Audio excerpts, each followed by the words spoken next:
আগামীতে যদি বৈষম্যমুক্ত বাংলাদেশ গড়তে হয় তাহলে কওমি সনদের যথাযথ কার্যকরী বাস্তবায়ন করে কওমি শিক্ষার্থীদের রাষ্ট্রের সব জায়গায় তাদের উপস্থিতি নিশ্চিত করতে হবে।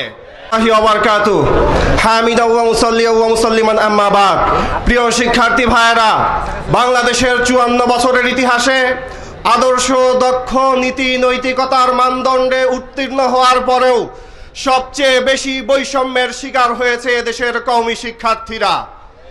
আগামীতে যদি বৈষম্যমুক্ত বাংলাদেশ গড়তে হয় তাহলে কওমি সনদের যথাযথ কার্যকরী বাস্তবায়ন করে কওমি শিক্ষার্থীদের রাষ্ট্রের সব জায়গায় তাদের উপস্থিতি নিশ্চিত করতে হবে।